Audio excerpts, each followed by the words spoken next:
Hello, I'm Peter Parfitt. Welcome to the new Brit workshop. I've finally done it. It's taken me ages, but I've built the cabinet for the X-Carve CNC. And the whole idea of this was to have a mobile platform into which I can keep the X-Carve CNC machine. And here it is under here. And after posting the video which I made, which showed the gas struts, and I'll demonstrate those in a second, several people suggested that this top should be hinged.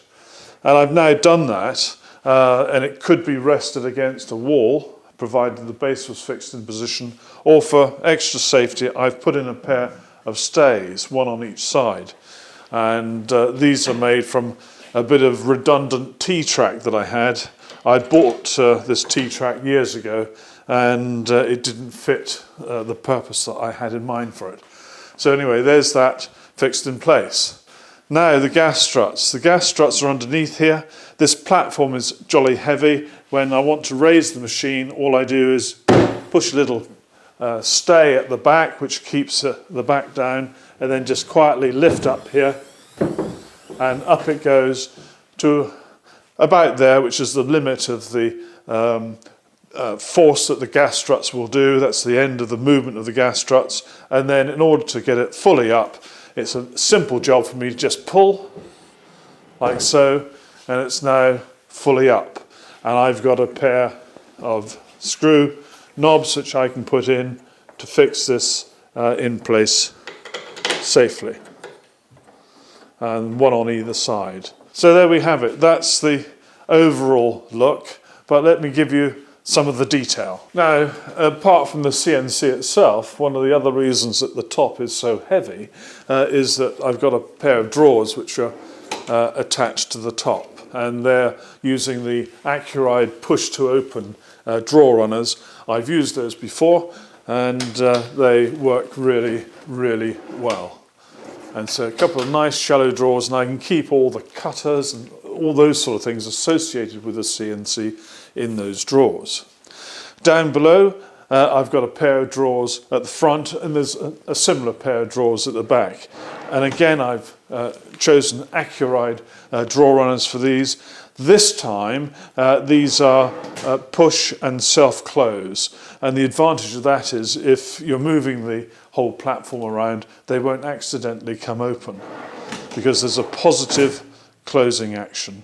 And they work beautifully, and they're terribly easy to fit. I've done the first bit of assembly, and that is the two sides. This is the left-hand side, the right-hand side's behind me.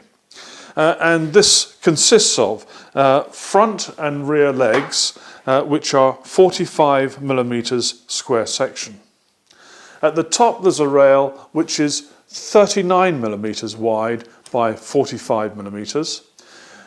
At the bottom there's a rail which is 45 millimeters by 25 millimeters. And then we have two intermediate rails. This one is to take the Accuride drawer slides, which will fit here, so the drawers come in and out, and same from the other side. And this is 45 millimeters by 25, and it's flush with this surface here. This intermediate rail is 40 millimeters by 30, but I am going to plant an extra piece on the bottom. Now, all of the domino jointing has been done with 50 millimeters by 8 millimeter dominoes. Now, the rail here is designed to support the X-Carve platform. And ordinarily the platform will sit here when everything is out of sight and not in use. But when it's going to be used, the platform will be moved up and outwards like this. Now you may just be able to see I've marked the center line of the rail, which is going to take the Accuride drawer runners, and the reason for that is it does make fitting the drawer runners so very much simpler.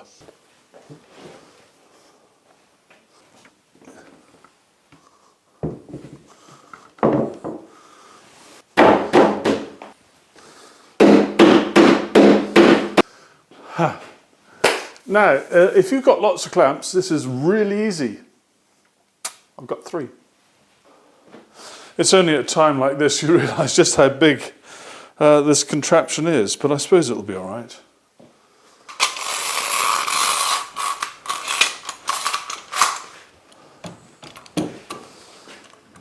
And once again, my Bessie strap clamp has come to the rescue, overcoming my lack of long clamps. Yeah, I'm happy that's all square now, and now it's time just for me to work out what size my diagonals need to be that will provide part of the support for the castors. Well, before this whole assembly gets too heavy, it's big enough as it is, I'm going to put the draw runners on. Now, I'm very grateful to Accuride for providing these, and these are their 3/8, 3/2 soft close runners. Just have a look how they work. Now, when the drawer is open, the runner acts just like any other runner, but then as you get close to the end, it then closes itself.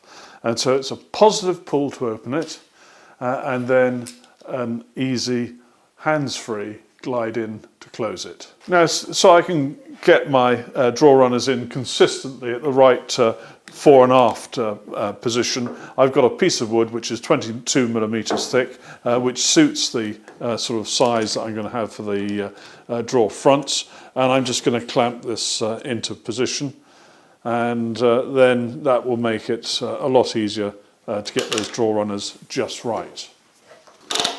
So that's flush there and flush there. Now, for this part of the operation, I'm removing that part of the draw runner that would be attached to the drawer, and it's very simple. There's a little plastic catch here, and I push that down and then pull that out. Now, the screws I'm going to use to hold these runners in is this Euro screw style. It's very easy to put in. You just need to drill a 5mm hole, and I'm going to use my centering bit from Festool, which is absolutely perfect for this job. Now, I'm just holding this in place. I could use a clamp if I wanted to, and I'm just pushing with the centering bit, and there it goes, straight in. And now all I do is get one of the Euro screws and straight in, and that's that done. Very easy indeed.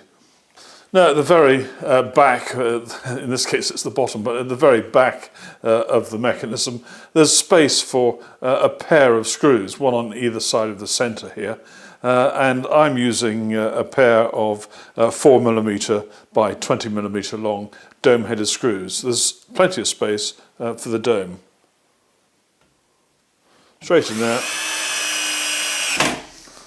Now, as always, I'm using castors from Coldene, and I'll put the part number up on the screen now. If you wish to get a copy of the plans for this, I wish you the best of luck making it, by the way, then they're freely available. Just send me your email address. And on the plans, I'll put the part number of the castors and also the part number of the gas struts that I've used. Now, I'm using the same industrial quality castors on this project that I've used on my mobile mitre station and also on the mobile bench. And I'm very grateful to Coldene for supporting me on this project by sending these castors.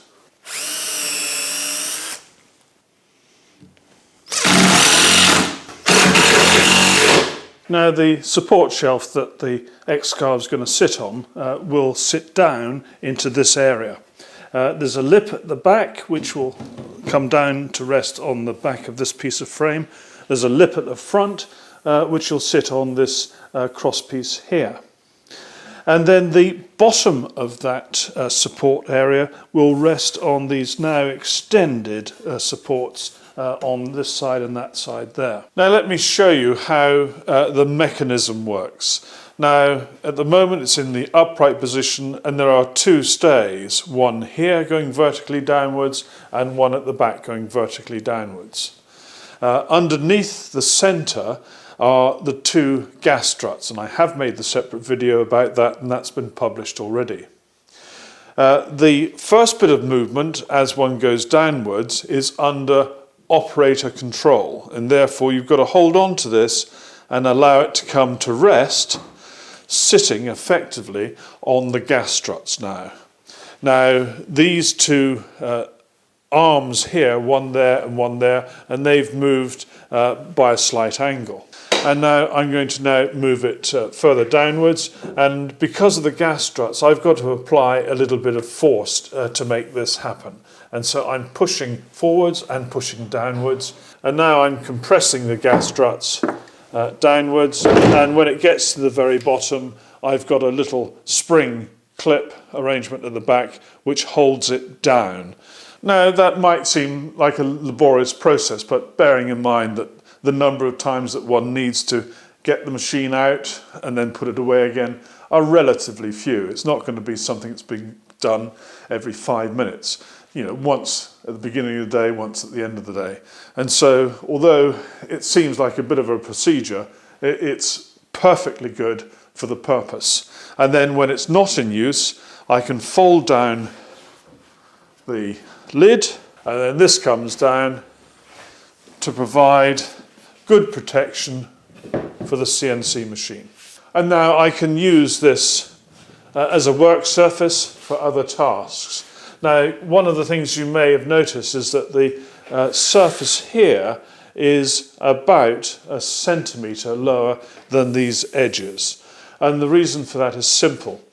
I plan to have a piece of MDF, 18mm MDF, which will just be loosely placed on top of here, which will be my usual work surface when I'm not using a CNC.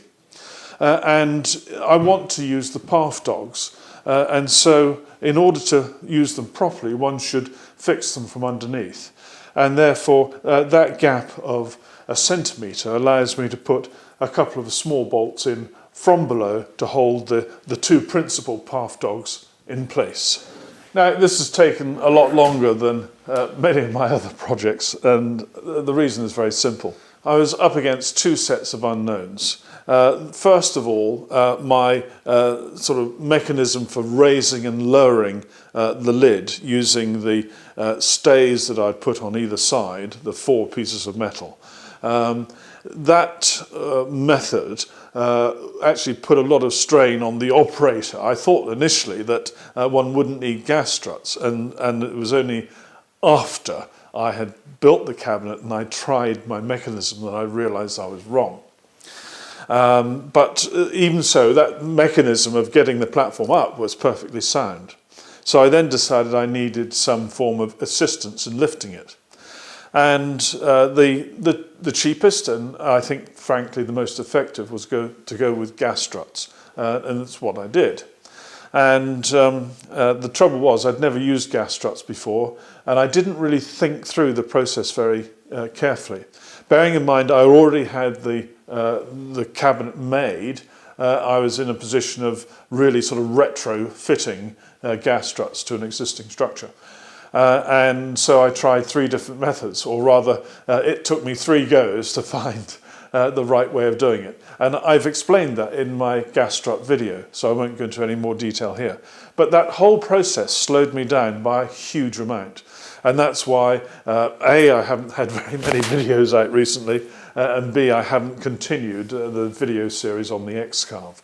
Well, I can now get back into that, but first I've got a couple of reviews to do for other people. But anyway, so there we are. There's the mobile X-Carve cabinet, and as I said earlier, the plans are available free of charge, and all I need is an email address, and I'll send them to you. Thank you very much for watching. Take care. Bye-bye.